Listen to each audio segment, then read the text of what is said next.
This lecture is on Chapter 5, the Integumentary System. What is the integumentary system? This is the cutaneous membrane and the system that is composed of the skin, hair, and nails. The functions of the integumentary system include protection, body temperature regulation, cutaneous sensations, metabolic functions, blood reservoir, and excretion. In protection, there are three protective barriers: chemical, physical, and biological. The chemical barrier is an acid mantle. It lowers the pH of the skin and protects from bacteria. The physical protection comes from keratin, a structural protein that prevents abrasion and piercing of the skin. Biological protection includes DNA and macrophages that will help to clean debris out of wounds. The second function is body temperature regulation. Blood vessels in the skin will dilate when the body overheats, and that loses heat from the body, thus bringing us back to our body temperature. Blood vessels in the skin will constrict and retain heat when we are cold. The third function is cutaneous sensations. There's the abundant nerve supply within the cutaneous membrane, and these are receptors for touch, temperature, pressure, and pain. Function number 4 includes metabolic functions, such as the synthesis of vitamin D. Vitamin D is actually a hormone that we make in our own bodies, and synthesis begins in the skin as a result of sun exposure. Function 5 is a blood reservoir. About 5% of your body's entire blood volume resides in the vessels found in the dermis. And 6 is excretion. Sweat secretions do contain some waste excretions, such as ammonium wastes. And toxins too. You can sweat out toxins.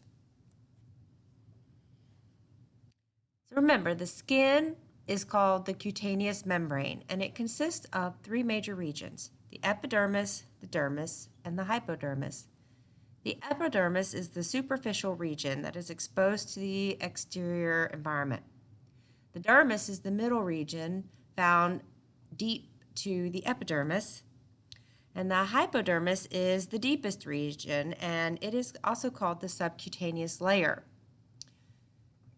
Notice that the epidermis and the hypodermis are named for their relationship to where they are around the dermis. Epi is above, hypo is below. This illustration shows the epidermis, dermis, and hypodermis. The epidermis is going to be simple squamous epithelial cells. The dermis will consist of connective tissue. The papillary layer is areolar connective tissue proper, and the reticular layer is dense irregular connective tissue proper. The hypodermis, or superficial fascia, is mostly composed of adipose connective tissue proper. The cells of the epidermis include keratinocytes, melanocytes, Langerhans cells, and Merkel cells. And remember, all of these cell types will be found within this keratinized stratified squamous epithelium. So it's a layered tissue with the top cells being flattened. Keratinocytes are the most abundant cells in this squamous epithelium, and they produce the fibrous protein keratin, which gives the structural protection mentioned earlier. Melanocytes are 10 to 25% of the cells found in the lower epidermal cells, and they produce the pigment melanin, which colors our skin. The Langerhans cells, also called epidermal dendritic cells, are macrophages that help activate the immune system. Merkel, or tactile cells, are the touch receptors for light touch. The layers of the epidermis, from superficial to deep, are the stratum corneum, stratum granulosum, stratum spinosum, and stratum basale. Stratum means layer. Stratum corneum, this most superficial layer, is the horny layer, and this can form corns and calluses. It is the most superficial layer, 20 to 30 layers of dead cells. The cells at this point are far enough from their nutrition source and they have become filled with keratin.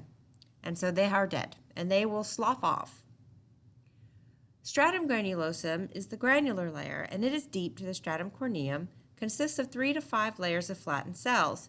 They're in the process of dying, their organelles are deteriorating, the cytoplasm is full of lipids and also early keratin. The stratum spinosum is deep to the stratum granulosum, and that means the spiny layer.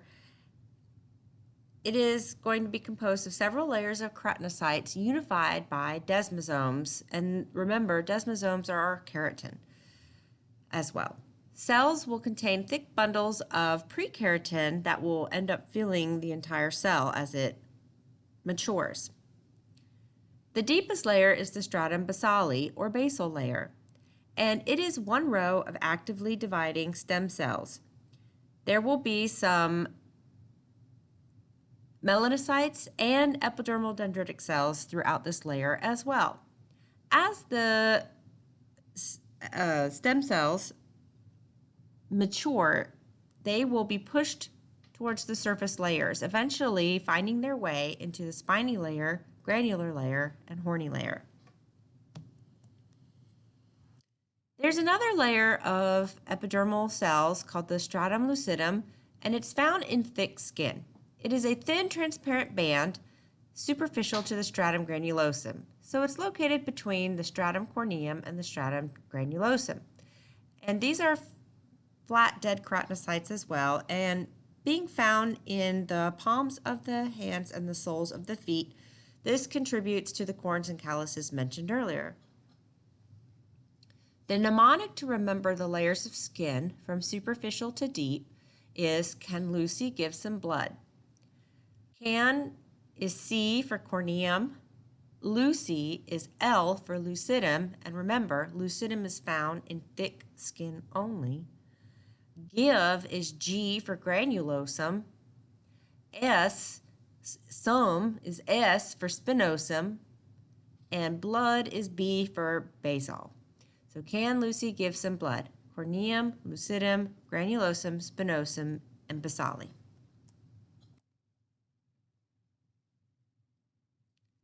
The dermis is a strong, flexible connective tissue that is richly supplied with nerve fibers, blood vessels, and lymphatic vessels. A major portion of hair follicles, oil, and sweat glands are derived from epidermal tissue but reside deep in the dermis. Two layers of the dermis include the papillary and reticular. The papillary layer is made of areolar connective tissue. The reticular layer is dense, irregular connective tissue. This illustration shows the skin, and you can see the epidermis starts with the purple line right here, and that would be the stratum basale, and then it pushes up towards the stratum corneum. Deep to the stratum basale will be the papillary layer of the dermis. It's named papillary because papilla means nipples, and see how it kind of goes upwards into the epidermis like nipples. That helps to hold the epidermis and dermis in place. The papillary layer is made up of areolar connective tissue proper. Remember, that's a loose connective tissue, so the fibers are loosely strewn throughout. There's a jelly-like matrix and lots of cells and blood vessels throughout. The reticular layer is dense, irregular connective tissue, which is going to be composed of collagen fibers that are running at angles to one another, and you can see that they are perpendicular to each other. There will be hyaluronic acid and water in this layer, as well as blood vessels and other fibers like reticular and elastin fibers. So again, the papillary layer is a thin superficial layer of areolar connective tissue with fine interlacing collagen and elastic fibers. It forms a loosely woven mat full of small blood vessels. It contains macrophages and other defense cells that patrol for bacteria. The dermal papillae will contain capillary loops and free nerve endings, and these capillary loops will help to nourish the stratum basale above, and the free nerve endings will also help to contribute to touch sensations. Friction ridges are the fingerprints, and they are formed from the pattern that dermal papillae run through the epidermis. So these are the dermal papillae once more running through the epidermis, and you can see that they're pushing up on the epidermis, and that will cause the friction ridges or our fingerprints. Notice that the fingerprints are going to have numerous sweat glands attached to them, so when fingerprints are left behind, it's actually a sweat smear. The reticular layer accounts for 80% of the thickness of the dermis. It's essentially your hide. It is a coarse, irregularly arranged, dense, irregular connective tissue. The collagen fibers give strength and resiliency to prevent penetration, it binds water, and keeps the skin hydrated. The cutaneous plexus is a network of blood vessels that's found within the reticular layer. Remember, 5% of the volume of the blood is located in the dermis. Cleavage lines are the patterns that the collagen fibers run throughout the reticular layer. Even though it's dense, irregular connective tissue and the collagen fibers are running at angles to one another, they're still running in a pattern. Flexure lines are dermal folds near the joints, and it connects the epidermis and dermis to the underlying subcutaneous fascia. This illustration shows the cleavage lines. Recall, collagen fibers of the dermis are arranged in bundles, and these form those cleavage or tension lines. This is important clinically because incisions made parallel to cleavage lines will heal more readily. They're more likely to make like a primary rather than a secondary union, and they'll scar less. And so this is techniques used in surgery now in order to minimize scarring.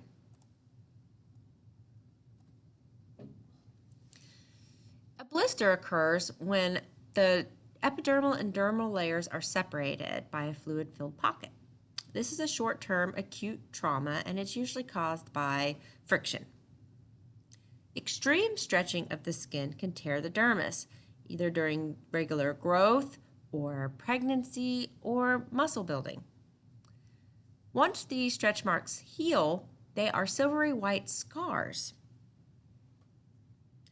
Because during tissue regeneration, recall that the epidermis can go through regeneration, whereas the dermis undergoes fibrosis or scarring. And so the collagen fibers will be woven so that they will bind the two severed edges together. And that's what happens when stretch marks form. The dermis tears. So the epidermis will regenerate, but the dermis will scar. Deep to the dermis is the hypodermis. It is the subcutaneous layer because it's not actually part of the skin. However, it shares protective functions. It consists mostly of adipose tissue. Adipose tissue will thicken with weight gain as more adipose cells are formed through mitosis. As they fill with fatty acids, they will multiply. Remember, when you lose weight, you're only draining your adipose cells, and so it's easy to gain that weight back. The only way to actually remove those cells is to burn them, freeze them, or suck them out. Some functions of the hypodermis is that it is a shock absorber, because as shock waves hit the cutaneous membrane, they are dispersed throughout the hypodermis. It is also an insulator because fat will not conduct heat, so heat will be retained in the body. The hypodermis also anchors skin loosely to underlying structures, and this allows the sliding of the skin over the muscles and fascia. Fascia is a generalized term that describes the connective tissues composed of collagen fibers that bind organs together. It's not to be confused with serosa. You find fascia between the skin and the muscles and around the muscles. Skin color. Humans secrete only one natural pigment that contributes to skin color, and that pigment is melanin. Melanin is yellow to reddish brown to black and is responsible for dark skin colors. It is produced in melanocytes, migrates to keratinocytes where it forms pigment shields for the nuclei. Freckles and pigmented moles are local accumulations of melanin. The more melanin a person has in their cells, the darker their skin color, and melanin functions to protect against UV radiation.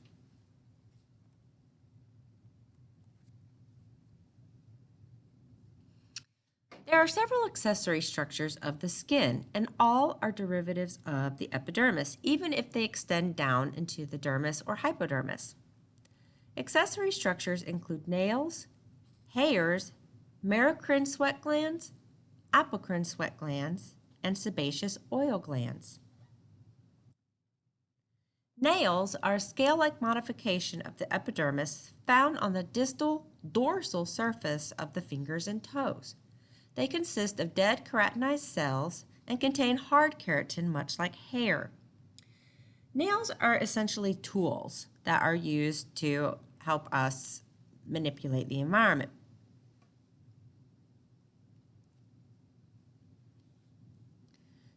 The body of the nail is generally going to appear pink because of the underlying blood supply. Once the nail grows into the free edge, it appears white because the nail itself should not have color. Some folks will have melanin in their nails, but sometimes melanin in the nails is indicative of another problem. The cuticle helps to protect the nail fold from bacterial invasion. The lunule is going to occur where the nail matrix is, and this is the site of growth for the overlying nail.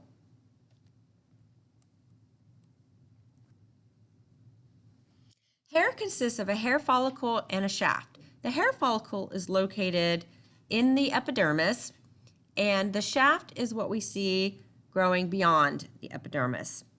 The functions of hair include alerting the body to the presence of objects on the skin, guarding the hair against physical trauma, heat loss, and sunlight, and also identification.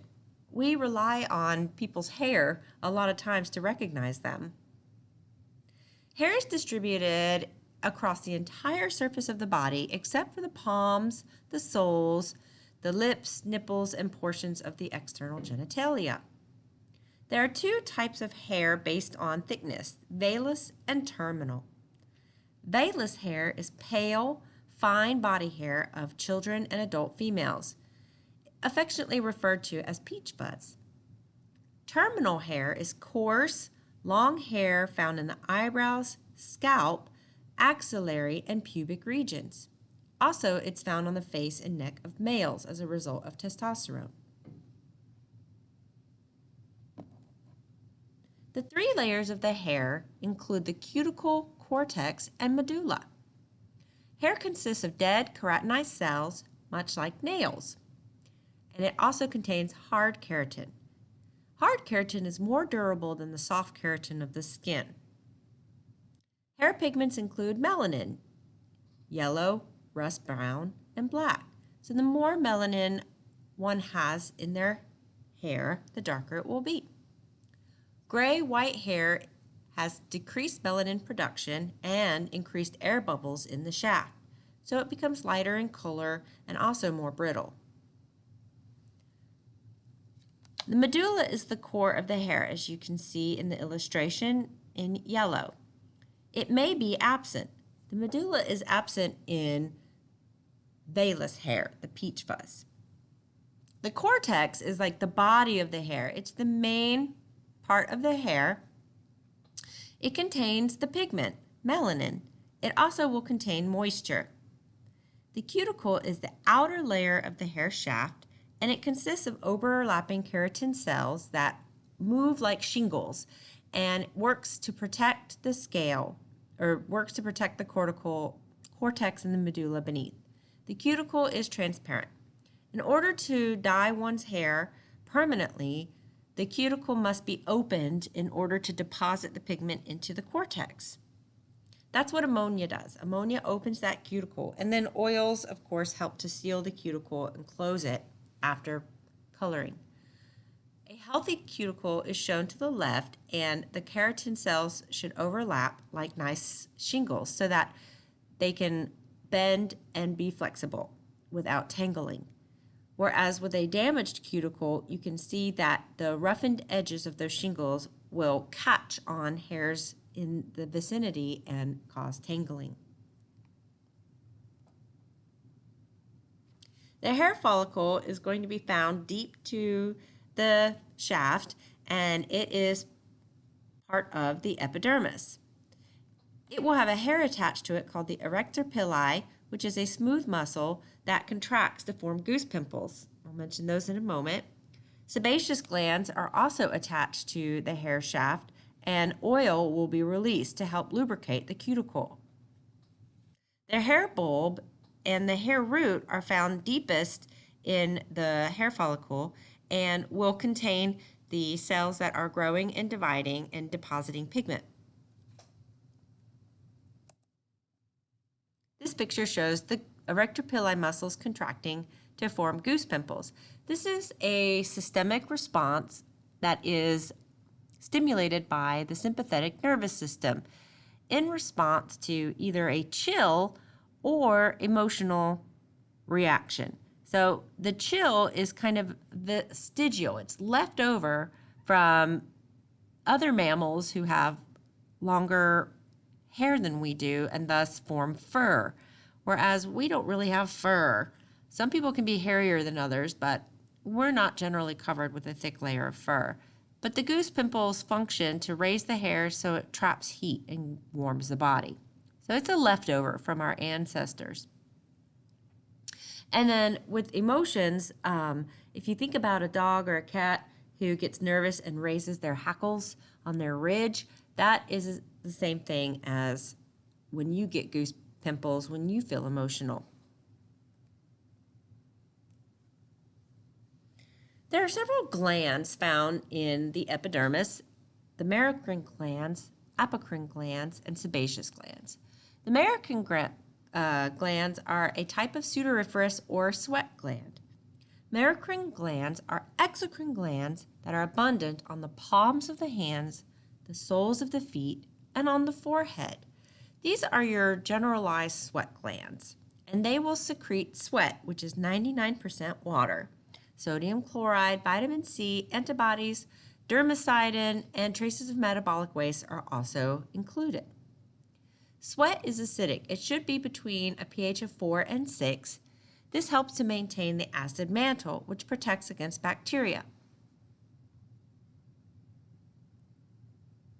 The other type of sweat gland is the apocrine sweat glands, and they are not as widespread as the merocrine sweat glands.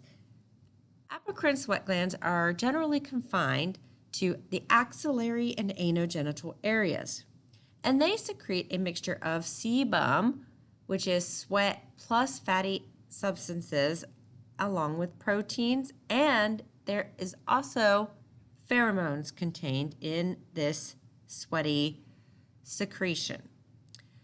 The ducts will connect to the hair follicles just like the oil glands do, and that probably contributes to some of the oil that is found in the apocrine sweat gland secretion.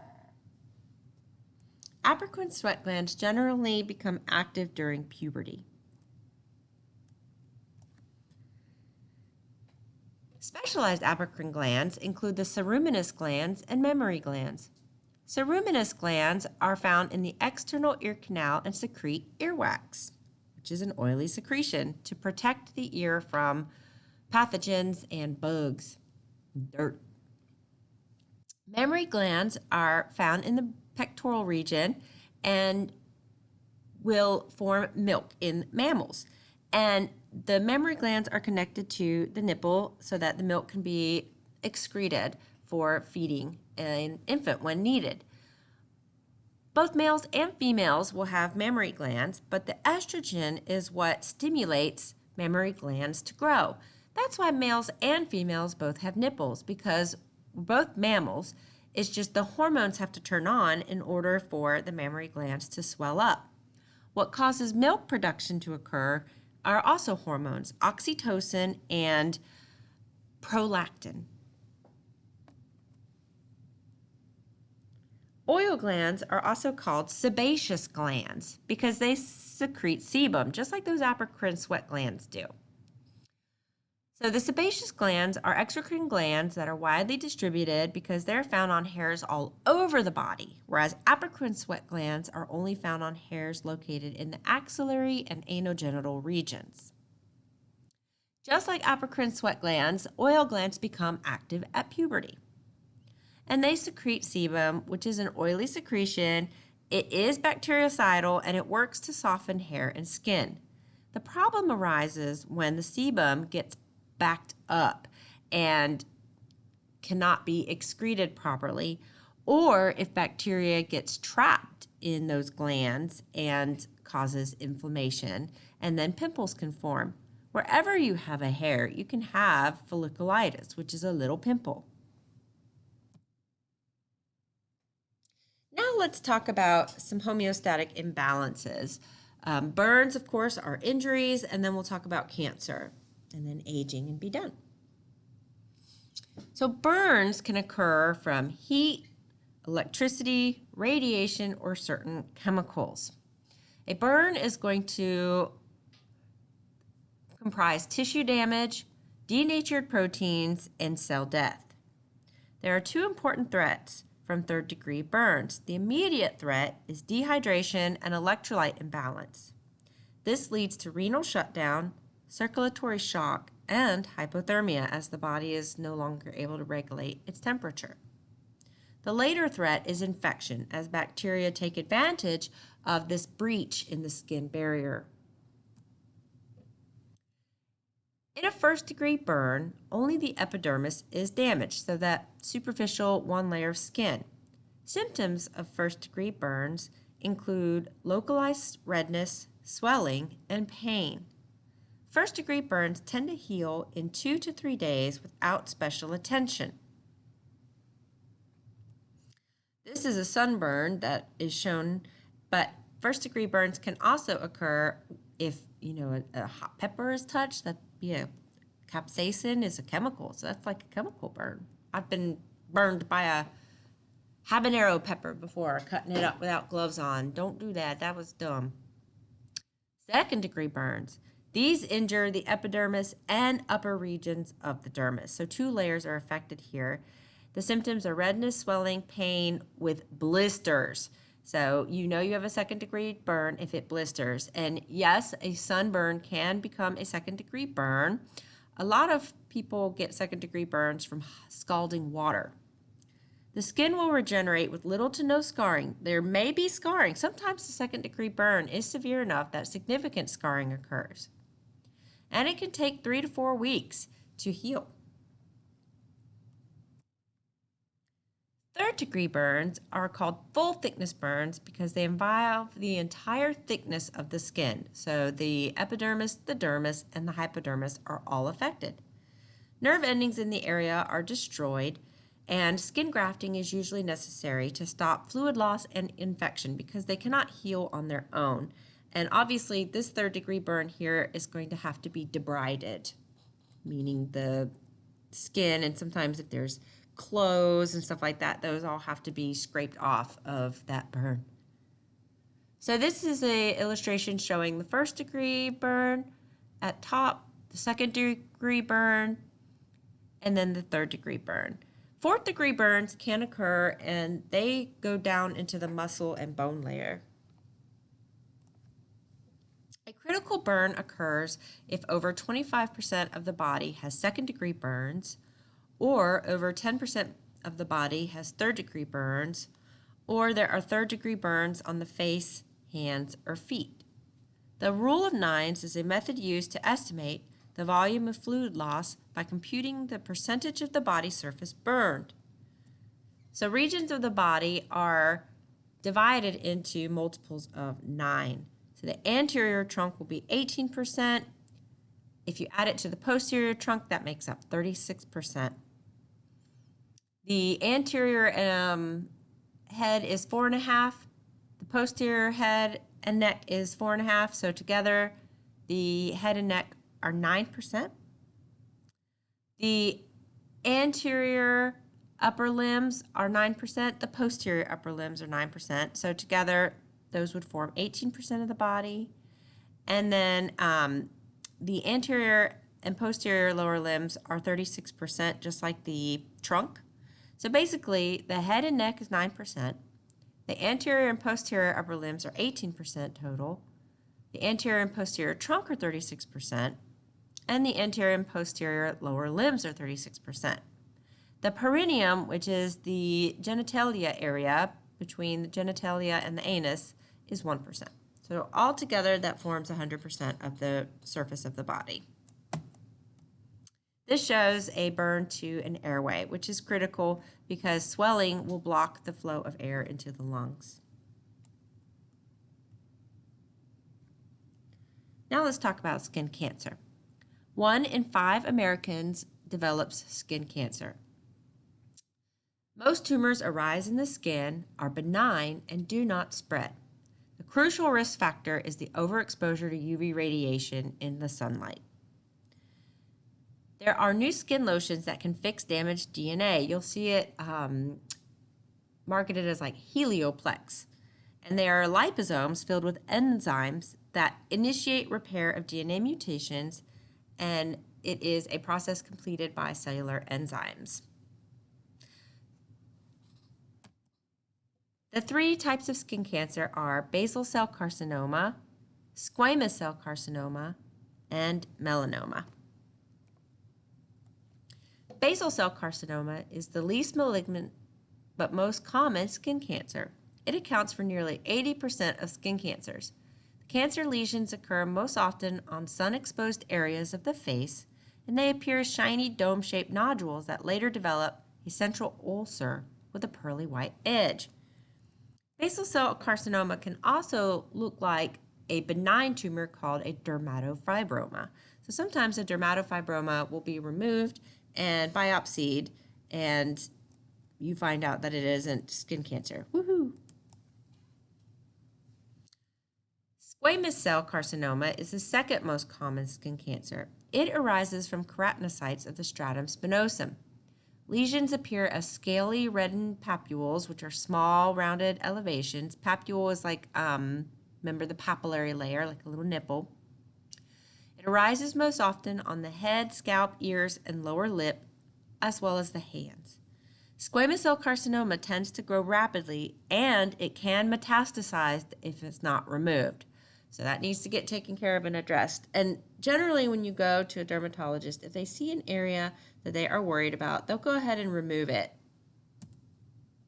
And then they'll send it off for the biopsy. This is squamous cell carcinoma on a person's lips. That looks painful. Melanoma. This is the cancer of the melanocytes and is the most dangerous skin cancer. It is highly metastatic and it is resistant to chemotherapy. It can begin wherever this pigment, and so basically anywhere on the body, and most appear spontaneously. Only about a third develop from existing moles. It appears as spreading brown to black patch that metastasizes rapidly to the lymph and the blood vessels. This picture shows melanoma, and we're going to look at the ABCDE rule of melanoma. A means asymmetry. The 2 sides do not match. So if you cut a line in the center, the 2 sides would not match. It's not a nice rounded shape. B is border irregularity. The border will exhibit indentations. Again, it's not just a nice round shape. C, color. Pigmented spots will contain several colors, or they'll be very dark in color, but sometimes melanoma can be white in color. That's weird, right? D is diameter. The spot is larger than 6 millimeters in diameter, which is about the size of a general pencil eraser. E is elevation as well as evolving. So the spot could be elevated above the skin surface, or it could be evolving and changing. As far as developmental aspects of the skin goes, a newborn skin is very thin. The skin will thicken during childhood as subcutaneous fat is deposited. When puberty hits, sebaceous glands are activated and terminal hairs appear in greater numbers, particularly in the axillary and anogenital regions. In old age, the rate of epidermal cell replacement declines and the skin and hair thins.